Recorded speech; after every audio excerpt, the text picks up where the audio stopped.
l'univers est composé de nombreuses étoiles, toutes éloignées de nous, à l'exception d'une seule, le Soleil, un astre dont le rayonnement produit de la lumière et nous procure de la chaleur.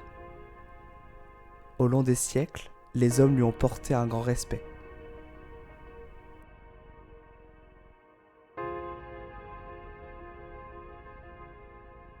Et si le Soleil n'était plus ?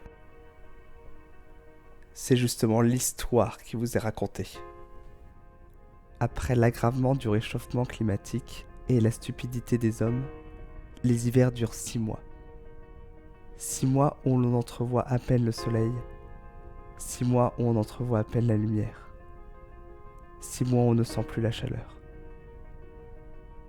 Pourtant, les hommes ont fini par vivre avec cette luminosité. Ainsi, les nuits sont longues et froides.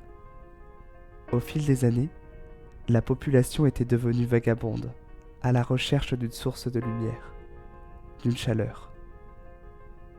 L'électricité se faisait rare. Seule l'élite pouvait accéder à un réconfort, à un chez-soi. Chacun trouvait un substitut au soleil. Les plus chanceux possédaient un briquet, et les plus pauvres, des allumettes. L'aube se levait sur Paris. Pourtant, il était déjà midi. Des rangers, des gants troués, les cheveux lâchés sur la nuque, elle sortit son briquet. En apparence, on pourrait croire que c'est un briquet de ce qu'il y a de plus normal. Pourtant, c'est la prunelle de ses yeux. Le seul objet qui lui permet de recréer de la lumière et de ressentir de la chaleur. C'était l'objet qui illuminait ses sombres journées. Afin de ne jamais oublier le soleil, Elena, à chaque coin de rue, levait son briquet et l'allumait. Une émeute vint perturber la tranquillité de Montmartre. Des cris, des bruits sourds, un brouhaha incessant envahirent soudainement les rues. Tout était allé si vite. Un coup à l'épaule, elle perdit l'équilibre et fit tomber son briquet. Elena n'y croyait pas. Elle ne pouvait pas avoir cassé son propre soleil. Elle s'en alla.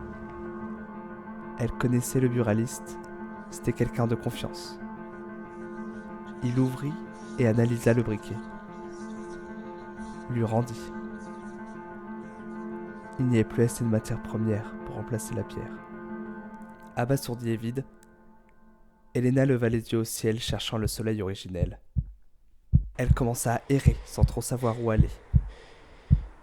C'est cet homme, dans la pénombre, qui l'intrigua. Cet homme qui, tué par la pauvreté, ne possédait plus aucun soleil. Elle fut prise d'anxiété à l'idée de devenir comme lui. Elle s'enfonça dans l'obscurité. Soudainement jaillissa la lumière. C'était le fallotier. Après un bref échange, le fallotier ressentit une grande empathie envers elle. Il lui donna un paquet d'allumettes. Avant de partir, l'homme lui dit « Va vers l'est ». Cet homme qu'elle n'avait jamais vu lui apporta une chaleur qu'elle n'avait que rarement reçue. Une chaleur invisible mais qui réchauffe le cœur. Elle ne savait pas ce que le fallotier voulait dire. Mais sans hésiter, elle reprit son chemin. Ses mains commençaient à gercer. Le froid brûlait son corps. Elle craqua une allumette. Elle sentit un brin de chaleur. La fatigue commença à l'envahir. Est-ce la fin ? Une lueur d'espoir ? Un rayon de soleil apparut.